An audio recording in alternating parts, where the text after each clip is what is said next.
తీసుకురావాలన్న ఆలోచనతోని మా ప్రభుత్వం ఒక సంకల్పంతో ముందుకు వెళ్తుంది. ఇంత గొప్ప లక్ష్యాన్ని చేరాలి అని అంటే చట్టాలు చేసిన మా ప్రజాప్రతినిధుల వల్లనే సాధ్యం కాదు. దీన్ని ప్రజలకు చేరవేసే ప్రతినిధులు మీరు. అందుకే మిమ్మల్ని అందరినీ ఈరోజు ఇక్కడికి రప్పించినాం. మా మిత్రులు శ్రీనివాసరెడ్డి గారు అన్నారు, ఖమ్మంలో పాలేరులో 1,00,000 మందితో బహిరంగ సభ పెట్టి భూభారతి చట్టాన్ని మనము ప్రజలకు అంకితం చేద్దామని నేను వారికి సూచన చేసిన. సీనన్న 1,00,000 కాదు, నువ్వు బట్టి గారు తుమ్మల గారు అనుకుంటే 5-6 లక్షల మందితోనైనా ఖమ్మంలో సమావేశాన్ని ఏర్పాటు చేస్తారు. కానీ ఈ భూభారతిని అమలు చేసేది ఆ రైతులు, ఆ పేదవాళ్ళు కాదు. భూభారతిని అమలు చేసేది రెవెన్యూ సిబ్బంది. ఆ రెవెన్యూ సిబ్బందిని సమావేశానికి పిలువు. మన ప్రభుత్వ ప్రతినిధులు వాళ్ళే. ఇవాళ మా ప్రభుత్వానికి మంచి పేరు రావాలన్నా ఈ ప్రభుత్వం తెచ్చిన చట్టం పక్కాగా అమలు జరగాలి అంటే అది మీ ద్వారానే సాధ్యమవుతుంది. అందుకే మిమ్మల్ని ముఖ్య అతిథులుగా మీరందరూ మాతో పాటు అతిథులు. ఈ సమావేశంలో మీరు ప్రేక్షకులు కాదు, మీరు కూడా అతిథులే.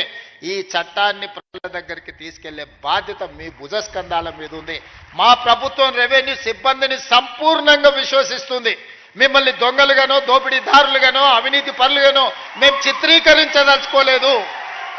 ఎవరైనా అట్లాంటి వ్యక్తులు ఎవరైనా ఉంటే వ్యక్తుల పట్ల కఠినంగా ఉంటుంది ప్రభుత్వం తప్ప ఈ మొత్తం వ్యవస్థ దోషులుగా నిలబెట్టే విధానానికి మీ ముఖ్యమంత్రి, మీ సోదరుడు వ్యతిరేకమని చెప్పి నేను స్పష్టంగా చెప్తున్నా. ఎంతో మంది శంకర్ లాంటి ఐఏఎస్ ఆఫీసర్, మాధవరావు లాంటి ఐఏఎస్ ఆఫీసర్ ఎంతో మంది తమ జీవితాలను సర్వం దారబోసి చట్టాలను తయారు చేసి ప్రజలకు అంకితం ఇచ్చారు. రెవెన్యూ శాఖలో ఎన్నో లక్షలాది మంది ఈ 75 సంవత్సరాల పనిచేసిన వాళ్ళ కృషి వల్లనే రెవెన్యూ శాఖకు ఈ తెలంగాణ రాష్ట్రానికి ఒక గుర్తింపు వచ్చింది. మేం చేసే తప్పిదాలను కప్పిపుచ్చుకోవడానికి మిమ్మల్ని దోషులుగా నిలబెట్టే విధానానికి నేను వ్యతిరేకమని చెప్పి నేను స్పష్టంగా చెప్పదలుచుకున్నాను. జరగవచ్చు, అక్కడో ఇక్కడో తప్పు జరగవచ్చు. అన్ని వ్యవస్థలలో ఉన్నట్టు, అన్ని సంస్థలలో ఉన్నట్టు రెవెన్యూ శాఖలో కూడా ఎవరైనా కొంతమంది ఉండొచ్చు. అంత మాత్రాన శాఖను మొత్తాన్ని దోషిగా నిలబెట్టి ప్రజల ముందు వాళ్ళను అవమానించే విధంగా మాట్లాడే విధానాన్ని నేను వ్యతిరేకిస్తున్నాను. ఆనాటి ముఖ్యమంత్రి మాట్లాడిన మాటలు మీరు చూసిండ్రు. శాసనసభలో ఏ విధంగా మాట్లాడిండో, శాసనసభ బయట రెవెన్యూ సిబ్బందిని, రెవెన్యూ శాఖను ఏ రకంగా దూషించినో మీరు చూసిండ్రు. వాళ్ళు లేకుంటేనే వ్యవస్థ నడిచిందా? వాళ్ళు లేకుంటేనే ఎన్నికలు జరిగినాయా? వాళ్ళు లేకుంటేనే తెలంగాణ ఉద్యమం జరిగిందా? వాళ్ళు లేకుంటేనే తెలంగాణ రాష్ట్రాన్ని సాధించుకున్నామా? అన్ని సందర్భాలలో వాళ్ళు కావాలి, కానీ వాళ్ళు మాత్రం దోషులుగా సమాజం ముందు నిలబడాలా? ఇది ఎక్కడి విధానం? అందుకే ఈ విధానాన్ని, ఇలాంటి ఆలోచనలని, ఇలాంటి ఆలోచన చేసే వాళ్ళను సమాజానికి దూరంగా పెట్టాల్సిన బాధ్యత మన అందరి మీద ఉన్నది. ఈరోజు మంచి జరిగితే నాది, మేం చేసే దోపిడీ ప్రజలకు కనిపిస్తే అది రెవెన్యూ సిబ్బందిదని చెప్పే విధానానికి నేను వ్యతిరేకం. అందుకే ఈరోజు మిత్రులారా మిమ్మల్ని అందరినీ ఇక్కడికి పిలిచిన. నేను మీకు అందరికీ విజ్ఞప్తి చేస్తున్నా, మా కలెక్టర్లకు ఆదేశాలు ఇస్తున్నా. మీ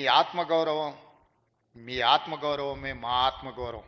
మేము వేరు, మీరు వేరు కాదు. మనందరం కలిస్తేనే రాష్ట్ర ప్రభుత్వం. మేము చట్టాలు ఇస్తాం, ఆ చట్టాలను మీరు అమలు చేస్తారు. ఈ రెండిట్లల్లో రెండు వేరు వేరు కాదు.